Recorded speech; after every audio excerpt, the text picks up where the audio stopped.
Jake, Dr. Go, and whoever watching this video. Before diving through our topic today, let me introduce my teammates. My name is Tan Jing, and we have Vijashen, Chai Yong Hui, Gwendolyn, and lastly Tan Zhen. So, our topic for today is urban travel carbon emission mitigation approach using deep reinforcement learning. So, urban transportation is one of the main contributors to greenhouse gas emission, especially in rapidly developing cities.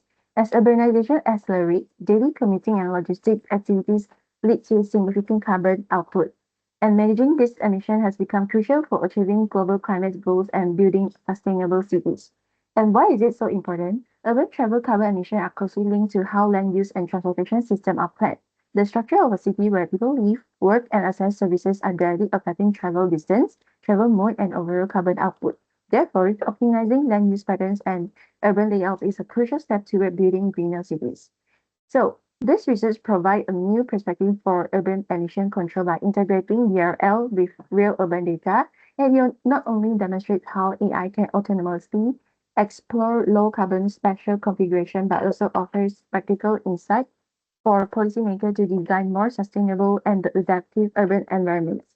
However, traditional planning methods face major challenges, and they often rely on static models and manual decision making, which fail to capture the real time interaction between land use and transport systems. They also cannot adapt to complex nonlinear relationships among population, travel demand, and emissions. And because they depend heavily on human assumptions, they struggle to identify strategies that balance both economic growth and carbon reduction. So our research goal is to overcome the limitation, and this study introduced a DRL framework that enables an AI agent to automatically learn optimal land use adjustment. And by interacting with real urban data, the agent analyzes how land use changes affect travel and emissions, and gradually learns strategies to minimize carbon output. In short, DRL turns complex urban planning into a data-driven and objective learning process and providing an intelligent solution for reducing urban carbon emissions. And that's all for my part. So a very good day to Dr. Go. My name is Chai Hui. So before we dive into the methodology, now I'll be talking about the motivation on this paper by answering what do current tools mean and why do we use deep reinforcement learning here. Talking on the side of limitation of traditional method, first, the dynamic feedback gap. Most urban carbon studies rely on static or historical data, so they describe pattern but they don't capture what happens after a map change. For instance, if shops move closer to homes, how do trips in other areas respond? So these citywide ripple effects are missed. Second, the data standardization gap. Most carbon maps rely on proxy indicators such as population, nighttime light, GDP that vary by city and over time. So the definition and data quality aren't standardized, so cross-city results are noisy and hard to turn into the block level action.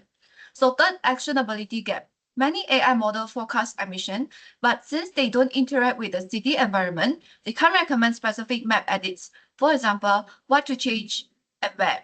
So put it simply, they predict the numbers, not the action. Therefore, in this study, the researchers have built the reinforcement learning with an actor critic model framework that works on a city grid. Every edit triggers an immediate carbon dioxide update, so people rely less on inconsistent proxy across city. The agent tries a small land use edit, check the total travel carbon dioxide, then learn and tries again. Try, check, and learn. So this captures the city-wide ripple effects that the static model misses.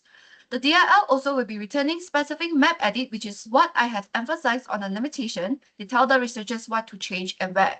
So this bottom-up approach allowed local adjustment to gradually influence the overall urban form. Unlike traditional bottom-up methods, which can be slow, uncoordinated, DRL agents can process complex urban data, consider global objective, and adaptively balance local flexibility with city-wide planning goals, capturing dynamic interaction that static model often miss. That's all for my part. Now I'll pass to Jiaxun. Okay, thank you, Yonghui. Now I will go into methodology parts. So this study was carried out using real data from Ningbo City in China. It combines two main datasets, which includes POI data and also road network data. So the researchers then divided the whole city into a grid where each grid cells represent a small area with its own land use features and accessibility. This grid basically becomes the environment for the DRL agents. It's like a mini digital cities where the agent can test different layouts and see how emissions change. So inside these environments, the agents interact with the city through three main state, action, and also rewards. The state describes the current situation of a city grid, such as how many houses, office, or factories it contains. The actions means adjusting that land use mix, for example, turning part of an industrial area into housing or office space, and the reward tells the model whether that change was good or bad based on how total emissions responds. For example, there is one grid with many factories but very few homes. The agents see this as the state, then text and actions, reducing factory area and adding more housing or office.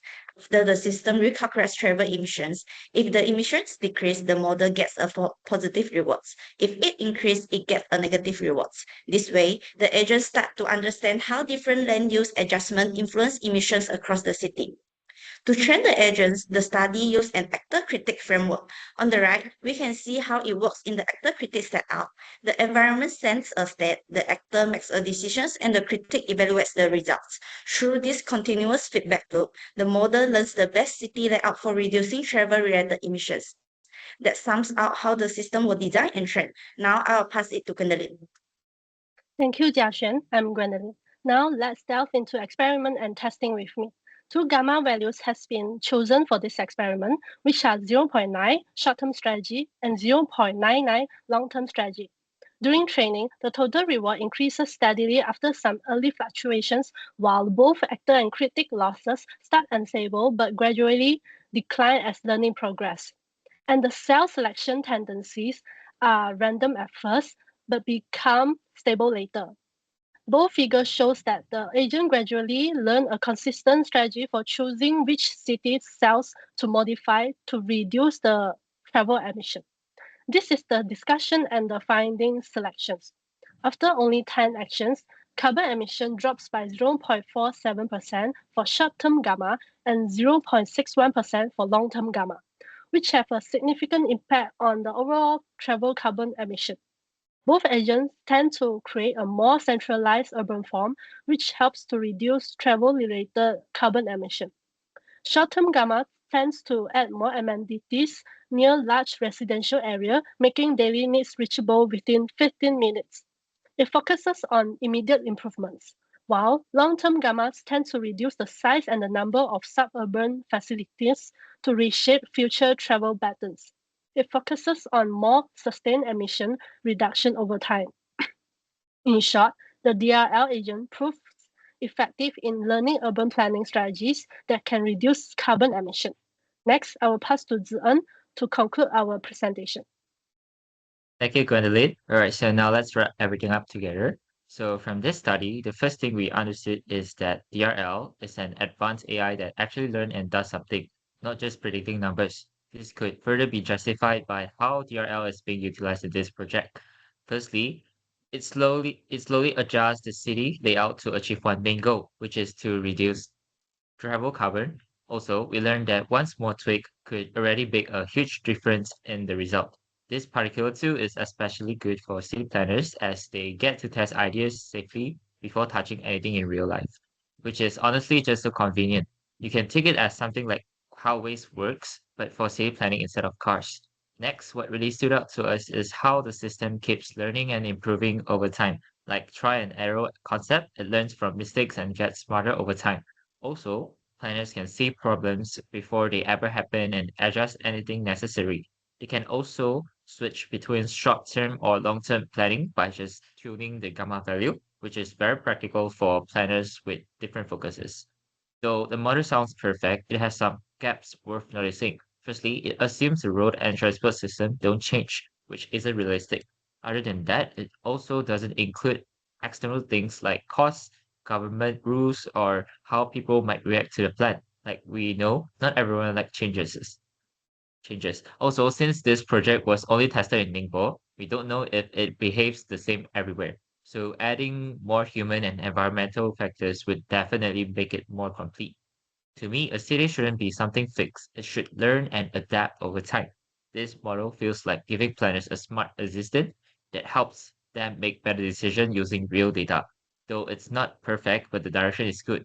The best part is it saves a lot of time and resources because everything can be tested digitally first before applying it. Actually, yeah.